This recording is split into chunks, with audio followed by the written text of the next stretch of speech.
great to be here today. Before I get started, I just want to ask the church here to extend a warm welcome to Lincoln, who's here for the first time in his life.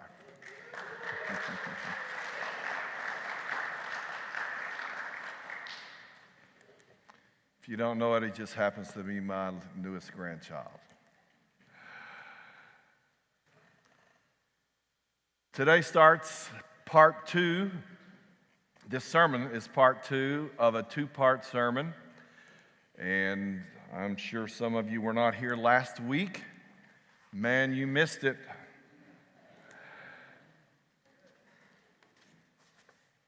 What you missed was a crazy story about the life of Jacob and all the things that he went through. And so I'm going to just give you a little bit of a recap quickly, okay? And then we'll start in on the rest of what we want to talk about in Jacob's life. Remember, Jacob is the grandson of Abraham. God himself said on many occasions that I am the God of Abraham, Isaac, and Jacob. So I think Jacob had a very special place in God's heart, in spite of him. Jacob, remember, took advantage of the weakness of his brother to sort of con him into selling him his birthright. Later, when their father Isaac was about to die and confer the blessing, the patriarchal blessing on the oldest child, which was Esau, Jacob and his mother deceived the old man Isaac and literally stole the blessing. His brother got so mad at him, he's going to kill him. And so he ran away from there. He ran all the way back to his ancestors' homeland to save his life and to find a wife. He found the love of his life, but he had no bride price to offer, and so he made a deal that he would work 7 years to get Rachel. 7 years, guys. Would you have worked for her 7 years? Maybe you've been working for her 7 years. I don't know. And then you remember the craziness. How that Laban, his father-in-law, on their wedding night, did a bait and switch, and Jacob wakes up the next morning and finds out it's not his beloved Rachel after all. It's Leah, her older sister. How crazy is that? Needless to say, he was quite disappointed. He did get his wife Rachel a week later, but he had to work another 7 years to have her. And so 14 years work to get Rachel is what it boiled down to. Then he stays another 6 years, essentially becoming a slave to his father-in-law. His father-in-law was as much a deceiver as Jacob had been. And so, you know, what goes around comes around. And so Jacob was the victim of all of Laban's dealings. And finally, Jacob devised a plan where he could use the wealth of his father-in-law to get rich himself. And so he had a scheme that he devised with some strange goat breeding that I know nothing about, and I'm not even going to attempt to explain it. But anyway, through all of this, he wound up, in essence, kind of stealing the best of Laban's flock, and he gets rich over all of this at the expense of his father-in-law. This does not bode well with Laban's sons, and so there is a lot of tension in the family. And this just adds to the tension in Jacob's immediate family, because remember, he's got 2 wives, sisters. I think it would be bad enough to have 2 wives, but to have them be sisters, yeah, I don't know, that's going to be tough sledding for Jacob. And it was. And there was a lot of jealousy between them. You remember, Leah was jealous of Rachel because Jacob loved Rachel. He didn't love Leah. But Rachel was jealous of Leah because Leah was able to have children and Rachel was not able to have children. And so there's jealousy going back and forth both ways. And then once Leah has some children, has some sons, Rachel gets desperate, and so she gives her handmaiden to Jacob as a concubine in hopes that somehow through her she can give Jacob children. And it works. And then after a while, Leah can't have any more kids. And so she gives her handmaiden to Jacob. So now, I guess in essence, he's got 4 wives.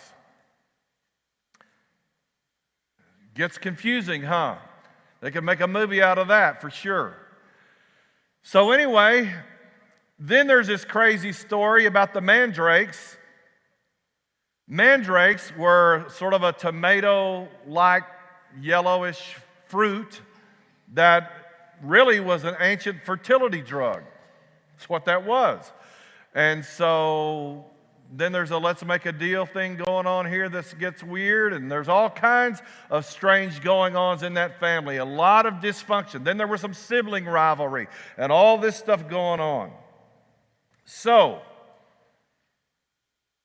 at the end of 20 years, God calls Jacob to go back home. He had spent 20 years in this place, and all this craziness had gone on, and now God reveals himself and tells him it's time for you to go back home. Now remember, on his trip there, while he was asleep, God appeared to him in a dream or a vision, and that's when he saw Jacob's ladder and the angels going back and forth and all that. So God had already revealed himself to Jacob 20 years earlier, and now on the way back, he's going to reveal himself to him again. But there's just one important caveat here about this trip home. Remember when he left home? Everybody remember that? Remember one of the reasons why he fled? He fled to save his life. Why? Because Esau said, I'm going to kill him. Well, he's got to go meet Esau. How's that going to go?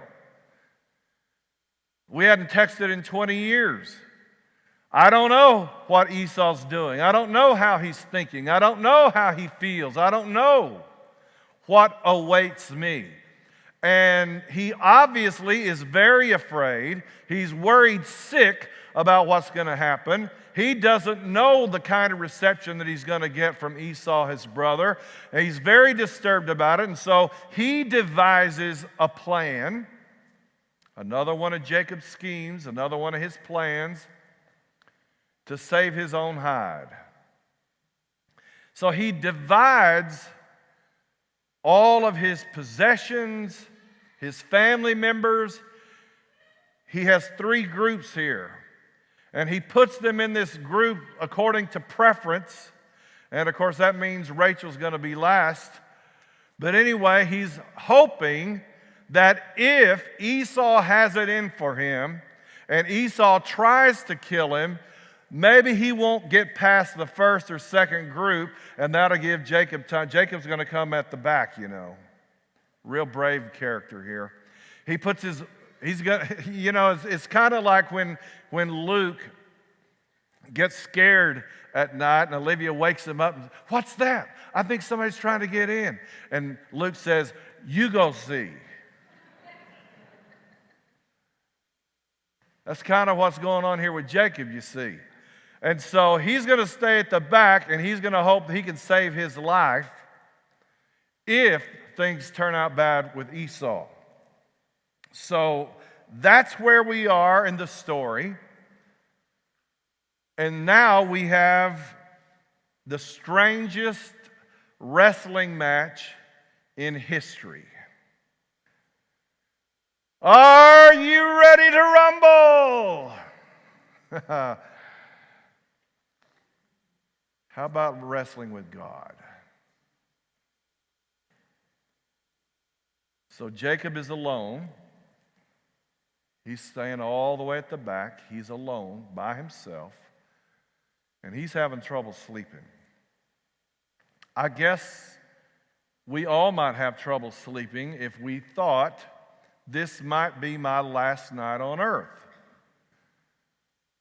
because my brother is going to slaughter me. He's going to kill me tomorrow. So he's having trouble sleeping, and God shows up again. God appears to him, and this is very confusing. If you paid attention to the passage that Scott read earlier, this is one of the most confusing chapters in the Bible. There's a lot here that's very difficult to make sense of. Did he literally, actually wrestle with God? And it seems like this tussle goes on pretty much all night. You mean God couldn't whip Jacob? Well, I don't think that's what's going on here, is it? Okay, did he wrestle with an angel? Was it an angel of God?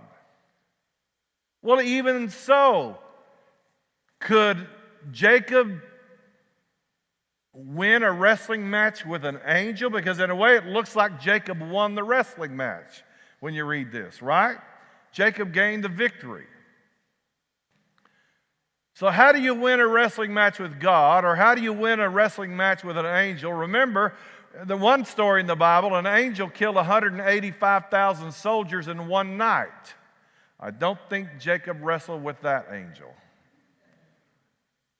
So, what happened here? Well, you know, one of the best things that we can do whenever we're studying Scripture and we come to a Scripture that's kind of confusing, we scratch our heads and wonder what in the world is going on here. What does this mean? Maybe, hopefully, there's some other verses somewhere else that will shed some light on what's going on here, okay? Bingo. Turn to Hosea chapter 12. Thankfully, we have a little bit more information here, and so I want to turn and read this. Beginning at verse 3, or I'll back up to verse 2. The Lord has an indictment against Judah and will punish Jacob according to his ways. He will repay him according to his deeds. In the womb he took his brother by the heel, and in his manhood he strove with God. He strove with the angel. So notice that. First of all, it says he strove with God. And the very next verse says he strove with the angel and prevailed. Now, there are many, many places in the Word of God where an angel, a messenger of God, appears in human form, a theophany, if you will, and that angel is representing God in some way, okay? So that's why God and angel are used interchangeably, not just here, but in many places in Scripture. So, this is an angel that the Lord has sent. It's a theophany. He appears as a man, and as a man, this angel is wrestling with Jacob. But let's learn a little bit more about this wrestling match. So he strove or strives with God and strives with the angel and prevailed. But listen to the last part of verse 4. He wept and sought his favor. There's your wrestling. This isn't the kind of wrestling match that you may have initially thought of. He is wrestling through his weeping and his seeking after God. Now, what is he seeking from God? Well, we already know in the passage that Scott read, he's seeking a blessing from God. He's seeking a blessing. And you think, well, wait a minute. Didn't he already receive a blessing from God 20 years ago on the way to his ancestors' homeland? Wasn't that the point of the dream? The angels going back and forth. Wasn't God telling him, I am going to bless you? Remember, he received the blessing of his father, Isaac, before he died. Took it away from Esau. But he received the patriarchal blessing. Now, how did he get that blessing? Remember? He manipulated the situation. He orchestrated the situation. He deceived his father. He got the blessing for himself, right? Kind of like what he did with Laban's flocks. He orchestrated, manipulated. He had a scheme, a plan. He worked all of this out for his benefit. He was a schemer. He was a deceiver. He was in for himself. And he got rich doing that. Jacob is successful. He's married to a beautiful woman, the love of his life. He is a very wealthy man. He has everything you could want in that day and time. But he got it all himself. At least it appears.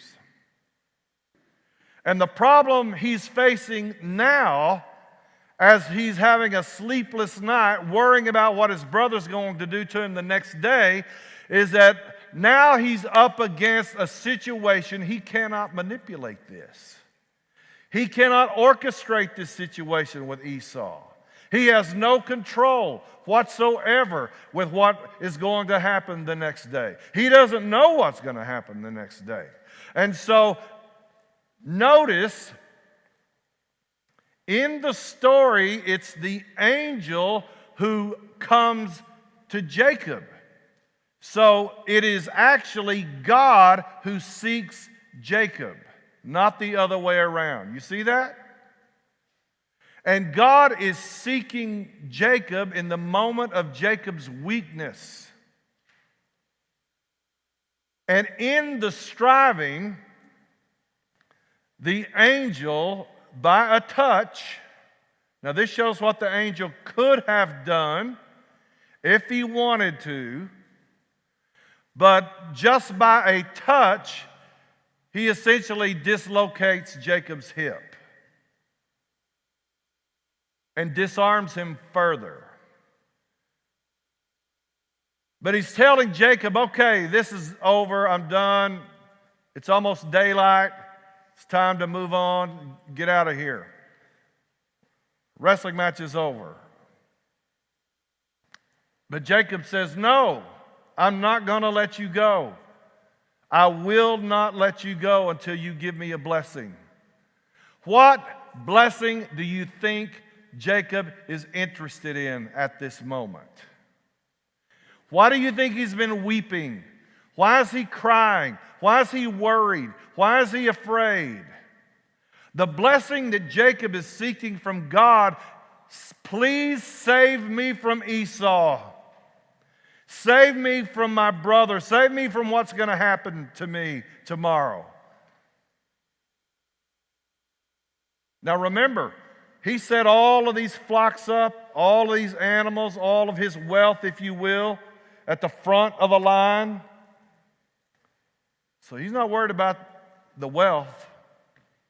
He's ready to give the wealth to Esau if it will spare his life. What he's concerned about is his life. Well, God blesses him. And he reiterates the things that he said 20 years ago.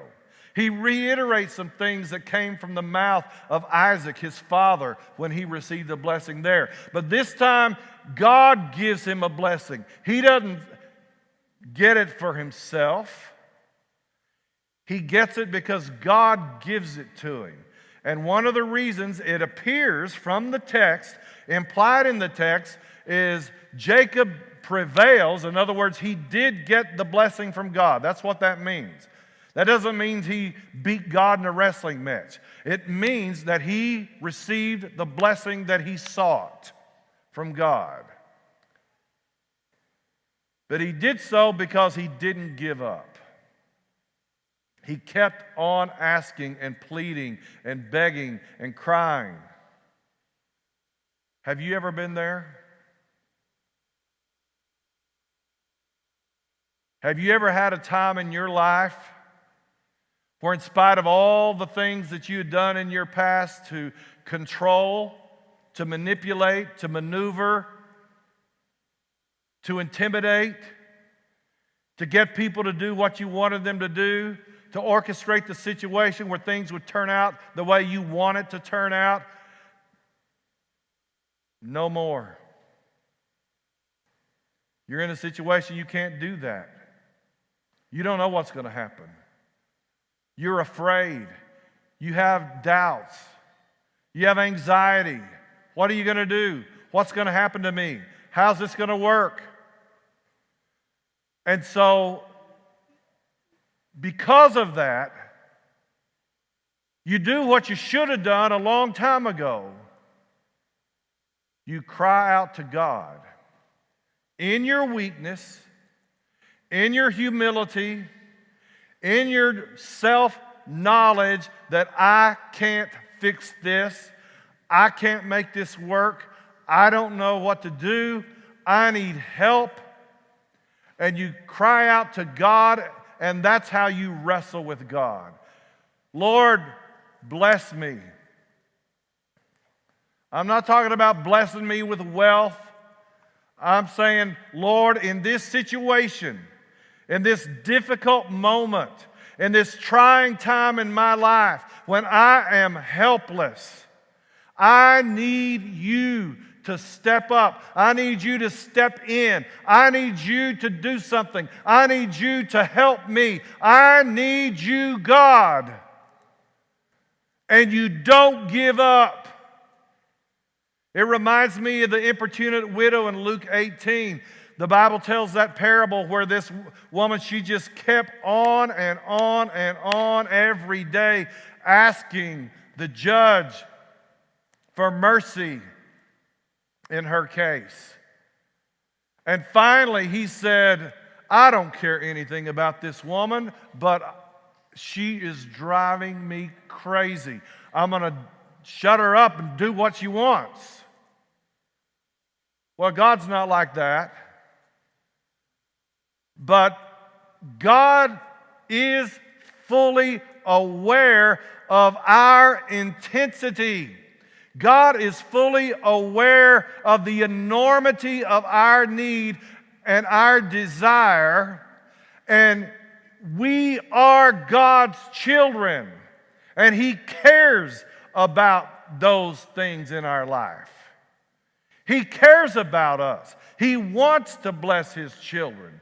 But sometimes, for whatever reason, reasons that are far beyond us, maybe it's because of who Jacob was, maybe it's because of his past and all the things that he did and the way that he had lived his life, I don't know. But because of all of these things, God saw it best to hold off on giving him the blessing, and to weaken him further. In this case, physically crippled him. Do you think Jacob was better off the rest of his life as a cripple? I believe he was. Did you ever consider that you might be better off with a thorn in the flesh than without one? Paul didn't consider that. at first, but he learned that God's grace is sufficient for him, whatever that looks like. And so he prayed and prayed and prayed, deliver me from this thorn in the flesh. Do you have something today that you want to be delivered from? Have you been praying to God and crying out to God and begging God, take it away from my life? Have you ever considered that you might be better off with it? Have you ever considered you might be a better person? You might be a better follower of Christ. You might not be so arrogant and filled with pride and self-oriented with some weakness. I don't know. God does. I don't know about all that. God does. And that's what happens sometimes. We know that happens sometimes in the Bible. And it probably happens with us sometimes. But still, Jacob kept on, he kept on, and even though he received it as a cripple, now think about this. So the next day, Jacob goes to the front of the line. Okay? He didn't hang in the back. He goes to the front of the line, and he meets Esau. And guess what? Esau has 400 men with him. What do you think that means? Great big greeting party, huh? No. That means an army. That's what that means. Because you know what? Esau didn't know what he was facing either. He didn't know what Jacob's attitude was going to be. He didn't know but what Jacob was bringing an army. Who knows? So he's ready. He is ready. But what does he see coming down the road? A mighty warrior? The big strong guy that at the well rolled the stone off the well that it always took 3 men? Is that who he saw? Big, strong, mighty Jacob? No, that's not who showed up. A cripple showed up. You think that struck fear in Esau's heart? No. In fact, in some ways, God touched Esau's heart. And he ran to his brother who he hadn't seen in 20 years ago, who the last thing he said is, I'm going to kill him. And he threw his arms around him, and he hugged and kissed him, and he wept, and he rejoiced that his brother had come home again. You see the difference in Jacob? He goes to the front of the line. He's a different man. He's hugging and kissing his brother. You think God didn't answer his prayer? Sure, he answered his prayer. He gave him the blessing. He gave him what he wanted. He alleviated his fears. You think Jacob's afraid now? No. Everything turned out wonderful. Oh, by the way, I am a cripple. But in the big picture of everything, God is teaching Jacob an important life lesson that plays a role in changing who he is. And sometimes we need these life lessons. God uses these life lessons. No matter how difficult the difficulty that we're going through or how horrible it might seem at the time, God is a God who can take the bad things that happen and use them for our good. Do you believe that? Has anybody here lived that? Have you been through that? Have you seen that situation? Yeah. I use Cruz a lot. I'm going to use him again. Stand up, Cruz. Here is a man who thought he had the world in the palm of his hand. A lifetime musician, a man who toured all over Europe, the United States, one of the greatest guitar players you'll ever hear. But in his own words, a hopeless drug addict for decades. Cruz had a terrible car accident. If you see pictures of that car, it looked like somebody took a Coke can and just crushed it. And you see that and you think there is no way anybody could have made it out of that car alive. But God spared Cruz's life. The first time I saw Cruz, he was scary looking. He had a big old metal thing wrapped around the side of his head and jaw, and screws all in his jawbone, holding his jaw together. He was scary looking. Cruz is one of the sweetest people that you'll ever meet. And I'm not a gambling man, but I bet you this. You can't talk to Cruz 5 minutes without Jesus coming up. You can't do it. Here is a man whose life has been completely changed by God. Oh, by the way, Cruz has a significant brain injury. Cruz struggles with a number of different things in just everyday life because of that brain injury. I want to ask Cruz a question right now. Cruz, are you a better man today? Are you better off now as a Christian with a terrible brain injury, no longer touring the world with a guitar, or were you better off in all your days of popularity? That's right. That's right. And I want to tell you something. Not only is Cruz better off with Jesus, but I am too. And you are too. We are all better off with Jesus. Jacob, old Jacob, in it for himself, Jacob. Stick it to whoever, Jacob, if it's to his benefit. God used Jacob and changed his name, prophetic name, Israel, the nation of Israel, come from Jacob's sons. Jacob, the father of Israel, whose name was changed to Israel, which means struggle with God. And all since then, all through history, all through the ages, since that time, guess what Israel has always done? They have always struggled with God. Isn't that amazing? But out of Israel,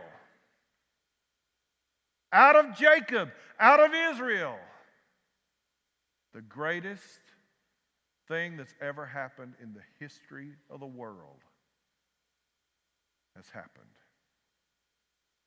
Jesus Christ came into this world. He lived and died for us, and now we can live. Now we can receive the blessing. Now we are the blessed ones. We are the children of God. We are the new Israel, if you will. That's the story of Jacob, and in many ways, that's the story of me and you. Praise team, why don't you come on up?